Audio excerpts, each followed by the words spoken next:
부산 이혼 전문 변호사 정효목입니다. 오늘은 이혼을 꼭 해야 되는 경우 3가지를 말씀드리도록 하겠습니다. 아마 지금 이 동영상을 보시는 분들은 이혼 고민을 하고 계신 분들일 것 같은데요. 이 동영상을 끝까지 보시면 이혼을 결심하는 데 도움이 되리라 생각합니다. 저는 이혼 전문 변호사지만 항상 이혼이 정답이라고 생각하지는 않습니다.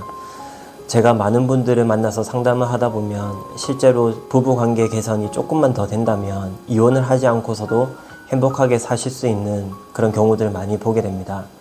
이런 분들 같은 경우에서는 제가 마치 부부 상담사처럼 어떤 조언을 드리고 그리고 그 조언에 따라서 부부관계를 한번 개선해 보시는 것을 권하기도 하는데요.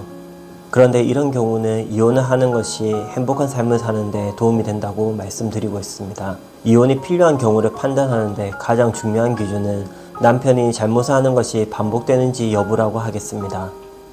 누구나 살면서 잘못을 하고 있고 특히 부부관계에서는 서로가 크고 작은 잘못을 하면서 살아가기 마련입니다. 그런데 같은 잘못들이 반복되면서 부부관계를 위태롭게 한다면 그때는 이혼을 떠올리는 경우들이 많다고 하였습니다. 대표적으로는 남편이 폭력과 폭언을 행사하는 경우입니다.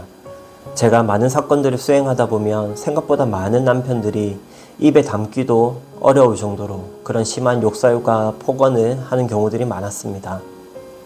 특히 아내를 상대로 또는 아이를 상대로 폭력을 행사하는 경우들도 많았습니다. 폭언과 폭력은 그 정도가 갈수록 심해지는 경향이 있기 마련입니다. 제가 사건들을 수행해 보면 거의 대부분의 사건들이 그 폭언과 폭력의 정도들이 더 심해지는 경우들이었습니다. 그래서 이런 경우들이라면 조금이라도 빨리 이혼을 하는 것이 아이와 그리고 엄마인 자신을 위해서도 도움이 되는 일이라고 말씀드립니다.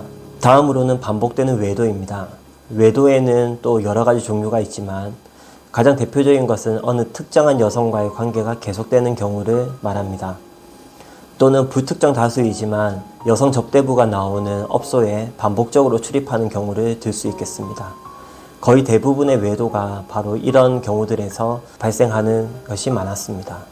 어느 경우든 부정행위에 해당함은 물론입니다. 이런 부분들이 계속 반복이 된다면 아내 입장에서는 혼인 생활을 계속하기 어려운 상황에 이르게 된다고 하였습니다. 또 하나 무시할 수 없는 것이 남편의 마마보이적 성향입니다. 부부 사이에서 문제가 발생하면 부부 사이에서 해결하는 것이 원칙입니다.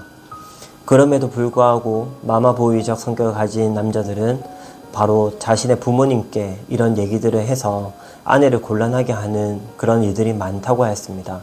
그래서 아내 입장에서는 이러지도 못하고 저러지도 못하는 그런 곤란한 상황에 많이 처한다고 했는데요. 이렇게 문제가 발생했을 때 그 해결을 꼭 자신의 부모님을 통해서 한다고 한다면 아내 입장에서는 많은 어려움에 처하게 됩니다. 그래서 성숙하지 못한 태도를 계속 보이게 된다면 아내로서는 이혼을 고민할 수밖에 없게 되는 것이 당연한 일이라고 말씀드릴 수 있겠습니다. 제가 대표적으로 말한 사례 이외에도 다양한 사안들이 많을 것입니다. 그렇지만 꼭 중요한 것은 바로 남편의 잘못이 계속적으로 반복되느냐라는 것입니다. 어떠한 잘못이더라도 이렇게 계속 반복이 된다면 그때는 이혼을 결심하셔도 전혀 나쁜 것이 아니고 오히려 이혼을 빨리 하는 것이 조금이라도 마음 편하게 살 수 있는 그런 좋은 방법이 되겠습니다. 하지만 항상 예외라는 것이 있기 때문에 자신의 사안에 대해서 적절한 솔루션을 찾기 위해서는 저 같은 이혼 전문 변호사하고 꼭 한번 상담을 받아보시는 것이 좋은 방법이 되겠습니다. 오늘 이야기는 여기까지 하도록 하겠습니다. 다음번에 뵙겠습니다. 감사합니다.